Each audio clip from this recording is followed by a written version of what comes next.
அனைவருக்கும் வணக்கம். வங்கதேச பிரதமர் ஷேக் ஹசீனா அவர்களுக்கு ஆதரவாக இந்தியா நிற்கக்கூடாது. அவரை உடனடியாக வெளியேற்ற வேண்டும். வங்கதேசத்தில் நடந்த மாணவர்கள் போராட்டம் குறித்து சமூக வலைதளங்களில் இந்தியா அவதூறு பரப்பக்கூடாது என்று நம் நாட்டுக்கு வங்கதேசத்தில் இருந்து புதிய வார்னிங் வந்துள்ளது. வங்கதேசத்தில் கடந்த 2009 முதல் அவாமி லீக் கட்சியின் ஆட்சி நடந்து வந்தது. அந்த கட்சியின் தலைவரான ஷேக் ஹசீனா அவர்கள் பிரதமராக செயல்பட்டு வந்தார். கடந்த 5ஆம் தேதி ஷேக் ஹசீனா அவர்கள் பிரதமர் பதவியை ராஜினாமா செய்து உயிருக்கு பயந்து நம் நாட்டில் தஞ்சமடைந்துள்ளார். இதற்கு முக்கிய காரணம் வங்கதேசத்தில் நடந்த மாணவர்கள் போராட்டம்தான். அங்கு சுதந்திர போராட்ட தியாகிகளின் வாரிசுகளுக்கு இடஒதுக்கீடு வழங்க எதிர்ப்பு தெரிவித்து மாணவர்கள் நடத்திய போராட்டம் வன்முறையாகி ஷேக் ஹசீனா அவர்களுக்கு எதிராக திரும்பியது. இதையடுத்துதான் ஷேக் ஹசீனா அவர்கள் பிரதமர் பதவியை ராஜினாமா செய்து நம் நாட்டில் தற்காலிகமாக அடைக்கலம் அடைந்துள்ளார். தற்போது வங்கதேசத்தில் இடைக்கால அரசு அமைக்கப்பட்டுள்ளது. இதில் மொத்தம் 16 பேர் இடம்பெற்றுள்ளனர். இடைக்கால அரசின் தலைவராகவும் தலைமை ஆலோசகராகவும் நோபல் பரிசு பெற்ற பேராசிரியர் முகமது யூனிஸ் அவர்கள் செயல்பட்டு வருகிறார். இதற்கிடையேதான் ஷேக் ஹசீனா அவர்களை மீண்டும் வங்கதேசத்துக்கு இந்தியா அனுப்பி வைக்க வேண்டும். ஷேக் ஹசீனா அவர்களை இந்தியா உடனடியாக வெளியேற்ற வேண்டும் என்று அடுத்தடுத்து கோரிக்கைகள் வருகின்றன. அடுத்த செய்தி, மேற்கத்திய நாடுகளில் இருந்து பெறப்பட்ட F-60 போர் விமானங்களை உக்ரைன் பயன்படுத்த உள்ளது. 2024 மற்றும் 2025 ஆண்டுகளுக்கு இடைப்பட்ட காலத்தில் 65 போர் விமானங்களை உக்ரைன் பெறுகிறது. மேற்கத்திய நாடுகளிடம் போர் விமானங்களை வழங்க வேண்டும் என்று உக்ரைன் தலைவர்கள் கடந்த 2 ஆண்டுகளாக கோரிக்கை வைத்தனர்.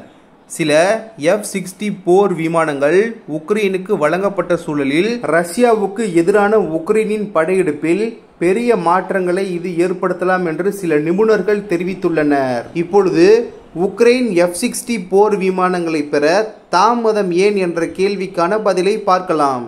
கடந்த 2022ஆம் ஆண்டு பிப்ரவரி மாதம் ரஷ்யா உக்ரைன் மீது போர் தொடுத்த நிலையில் உக்ரைன் அதிபர் ஜெலன்ஸ்கி அவர்கள் F-60 போர் விமானங்களை வழங்க வேண்டும் என்று மேற்கத்திய நாடுகளிடம் கோரிக்கை வைத்தார். ரஷ்யாவின் போர் விமானங்களை உக்ரைனின் எல்லைக்குள் நுழைய விடாமல் கட்டுப்படுத்தவும் உக்ரைன் படைகளுக்கு வான்வெளி மேலாதிக்கத்தை வழங்கவும் இத்தகைய போர் விமானங்கள் தேவை என்று அவர் குறிப்பிட்டிருந்தார். அமெரிக்காவிடமிருந்து வாங்கிய சில F-60 ரக போர் விமானங்களை பெல்ஜியம், டென்மார்க், நெதர்லாந்து மற்றும் நார்வே என 4 ஐரோப்பிய நாடுகள் உக்ரைனுக்கு வழங்கியுள்ளன.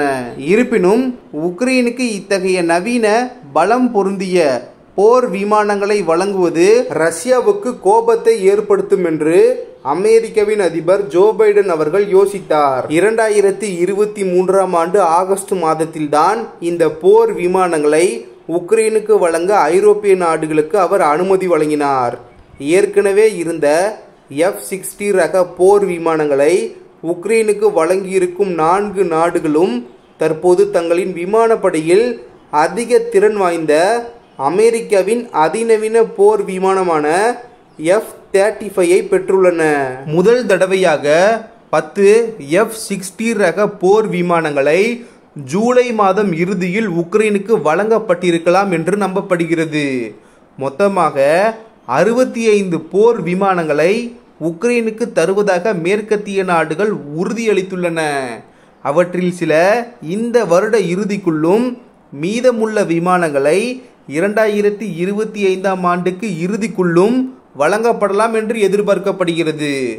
உக்ரைனுக்கு போர் விமானங்களை வழங்குவதற்கு தாமதம் ஏற்பட்டது F-60 ரக விமானங்களின் பற்றாக்குறையால் அல்ல, போதுமான பயிற்சி பெற்ற விமானிகள் இல்லாமல் இருப்பதே காரணம் என்று கூறுகிறார் பேராசிரியர் ஜஸ்டின் ப்ரோன்க்.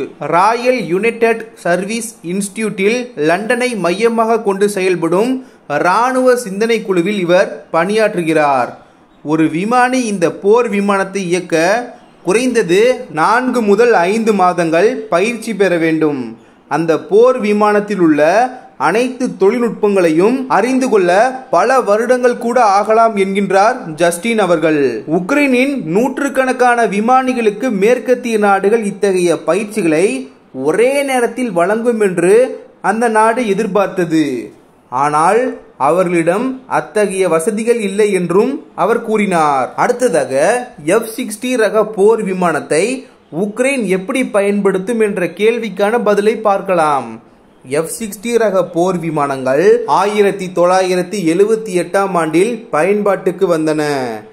ஏவுகணைகளை ஏவும் எதிரி நாட்டு விமானங்களை தாக்கவும் இந்த போர் விமானங்கள் வடிவமைக்கப்பட்டன.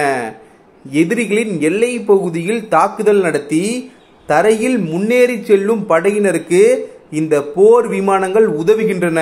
இருப்பினும் உக்ரைன் தன்னுடைய பாதுகாப்புக்காகத்தான் இந்த போர் விமானங்களை பயன்படுத்தும் என்று தெரிவிக்கிறார் பிலிப்ஸ் ஓ பிரையான். இவர் ஸ்காட்லாந்தின் புனித ஆண்ட்ரூஸ் பல்கலைக்கழகத்தில் போர் வியூக படிப்பு துறையில் பேராசிரியராக பணியாற்றி வருகிறார். விண்ணிலேயே ஏவுகணைகளை அளிக்கும் வகையில் பதில் தாக்குதல் நடத்தும் வகையிலும் F-60 போர் விமானங்கள் வடிவமைக்கப்பட்டுள்ளன. உக்ரைனிய படைகள் மற்றும் பொதுமக்கள் மீது ரஷ்யா நடத்தும் தாக்குதலில் இருந்து தற்காத்து கொள்ள இந்த விமானங்களை உக்ரைன் பயன்படுத்தலாம் என்று தெரிவித்திருக்கிறார் அவர். இந்த விமானங்கள் ஏற்கனவே உக்ரைனில் உள்ள நிலத்தில் இருந்து வான்வெளியில் வரும் ஏவுகணைகளை தாக்கும் பாதுகாப்பு அமைப்புடன் சேர்த்து உபயோகிக்கப்படலாம் என்று அவர் தெரிவித்தார். அடுத்ததாக உக்ரைன் ரஷ்யாவை தோற்கடிக்க F-60 போர் விமானங்கள் உதவுமா என்ற கேள்விக்கான பதிலை பார்க்கலாம். அமெரிக்காவில் அமைந்திருக்கும் சிந்தனை குழுவான the centre for strategy and international studies வெளியிட்டுள்ள அறிக்கையில் நடைபெற்று கொண்டிருக்கும் போரில் கவனிக்கத்தக்க மாற்றத்தை ஏற்படுத்த 65 போர் விமானங்களை விட அதிகமான ஆயுதங்கள் உக்ரைனுக்கு தேவை என்று குறிப்பிட்டுள்ளது. ரஷ்யாவின் வான்வெளி தாக்குதலில் இருந்து பாதுகாத்துக் கொள்வதற்கு மட்டுமின்றி F-60 ரக விமானங்கள் உக்ரைனின் எல்லையில் இருக்கும் ரஷ்யாவின் விமான படைகளையும் தாக்க பயன்படுத்தப்பட வேண்டும். போர்க்களத்தில் பயன்படுத்தப்படும் ரஷ்யாவின் விமானங்கள், ஹெலிகாப்டர்கள் போன்றவற்றை எல்லையில் இருந்து வெளியேற்றவும் பயன்படுத்தப்பட வேண்டும் என்று குறிப்பிட்டுள்ளது. 12 விமானப்படை பிரிவுகள் இருந்தால் மட்டுமே ரஷ்யாவுக்கு எதிரான போரில் தேவையான உதவிகளை உக்ரைன் விமானப்படை வழங்க இயலும் என்று அந்த அறிக்கை தெரிவிக்கிறது. ஒரு பிரிவுக்கு 18 போர் விமானங்கள் என மொத்தமாக உக்ரைனுக்கு 216 F-60 போர் விமானங்கள் தேவைப்படும் என்று குறிப்பிட்டுள்ளது அந்த அறிக்கை. இருப்பினும் பேராசிரியர் புரோன்க் அவர்கள் மேற்கத்திய நாடுகள் ஏற்கனவே தங்கள் சேவையில் இருந்து நிறுத்தப்பட்ட மற்றும் மாற்றப்பட்ட F-60 ரக போர் விமானங்களையும் உக்ரைனுக்கு வழங்க இயலும் என்று தெரிவித்துள்ளார். மேலும் அவர் இது வெறும் ஆரம்பம்தான். உக்ரைனின் தேவைகளுக்கு ஏற்ற வகையில் F-60 ரக போர் விமானங்களை அதன் விமானப்படையில் இணைப்பதற்கு நீண்ட நாட்கள் ஆகும் என குறிப்பிட்டார். வீடியோ இன்ஃபர்மேட்டிவாக இருந்தால் சேனலை சப்ஸ்கிரைப் செய்து கொள்ளுங்கள். நன்றி. ஜெய் ஹிந்த்.